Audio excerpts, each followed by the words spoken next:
Hello friends, അസ്സാമു അലൈക്കും, നമസ്കാരം, welcome back. ഇന്നത്തെ നമ്മുടെ വീഡിയോ സദ്യയിൽ ഒഴിച്ചുകൂടാൻ പറ്റാത്ത ബീറ്റ്റൂട്ട് പച്ചടിയുടെ റെസിപ്പിയുമായിട്ടാണ് വന്നിട്ടുള്ളത്.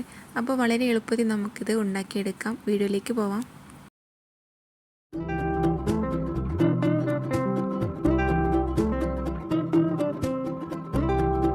അപ്പോൾ പച്ചടി ഉണ്ടാക്കാനായിട്ട് 2 ബീറ്റ്റൂട്ട് തൊലിയൊക്കെ കളഞ്ഞ് നന്നായിട്ട് വാഷ് ചെയ്തിട്ട് ഗ്രേറ്റ് ചെയ്തെടുത്തിട്ടുണ്ട്. ഇനി ഇത് ഉണ്ടാക്കിയെടുക്കാനായിട്ട് ഒരു ചീനച്ചട്ടിയിലേക്ക് ഇട്ട് കൊടുത്തിട്ടുണ്ട്.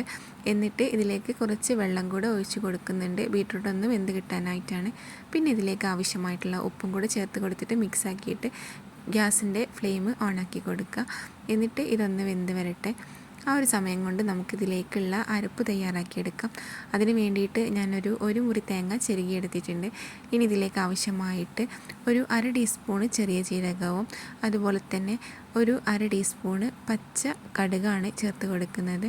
പിന്നെ 2 പച്ചമുളകും ചേർത്ത് കൊടുത്തിട്ടുണ്ട്. എത്രയാണ് നിങ്ങൾക്ക് എരിവ് ആവശ്യം അതിനനുസരിച്ച് പച്ചമുളക് ചേർത്ത് കൊടുക്കാം. എന്നിട്ട് അതൊന്ന് അരഞ്ഞ് കിട്ടാനായിട്ട് കുറച്ചൊന്ന് വെള്ളം ഒഴിച്ചിട്ട് നന്നായിട്ടൊന്ന് അരച്ചെടുക്കുക. അപ്പോഴേക്കും ബീറ്റ്റൂട്ടൊക്കെ ഒന്ന് വെന്ത് വരട്ടെ. ഇപ്പോൾ ഇതാ ബീറ്റ്റൂട്ട് നന്നായിട്ട് വെന്ത് വന്നിട്ടുണ്ട്. ഇനി ഇതിലേക്ക് നേരത്തെ അരച്ചെടുത്ത അരപ്പും കൂടി ചേർത്ത് കൊടുക്കുക. എന്നിട്ട് നന്നായിട്ടൊന്ന് മിക്സാക്കി കൊടുക്കുക. പിന്നെ ഇതിലേക്ക് ആവശ്യമായിട്ടുള്ളത് തൈരാണ്. അപ്പോൾ ഞാൻ കുറച്ച് തൈര് എടുത്ത് വെച്ചിട്ടുണ്ടായിരുന്നു. പിന്നെ ഇതിലേക്ക് കുറച്ചും കൂടെ ഉപ്പ് ചേർത്ത് കൊടുക്കുന്നുണ്ട്. അപ്പോൾ എത്രയാണോ ഉപ്പ് വേണ്ടത് അതിനനുസരിച്ച് നിങ്ങൾ ഉപ്പൊന്ന് ചേർത്ത് കൊടുക്കുക.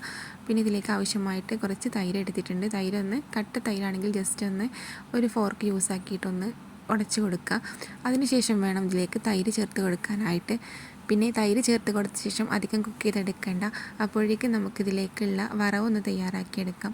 അതിന് വേണ്ടിയിട്ട് ഒരു ചീനച്ചട്ടിയിലേക്ക് നല്ല വെളിച്ചെണ്ണ ഒഴിച്ച് കൊടുത്തിട്ടുണ്ട്.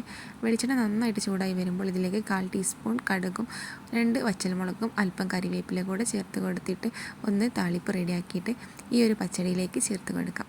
അപ്പോൾ അതാ വളരെ ഈസി ആയിട്ടുള്ള പച്ചടി റെഡി ആയിട്ടുണ്ട്. അപ്പോൾ നിങ്ങൾക്ക് വീഡിയോ ഇഷ്ടമായെങ്കിൽ ലൈക്ക് ചെയ്യാനും ഷെയർ ചെയ്യാനും മറക്കരുത്. പിന്നെ ചാനൽ സബ്സ്ക്രൈബ് ചെയ്യാതെ കാണുന്നവരുണ്ടെങ്കിൽ സബ്സ്ക്രൈബും കൂടെ ചെയ്ത് സപ്പോർട്ട് ചെയ്യാം. അപ്പോൾ മറ്റൊരു വീഡിയോ ആയിട്ട് വീണ്ടും വരാം. അതുവരേക്കും ബൈ, താങ്ക് യു.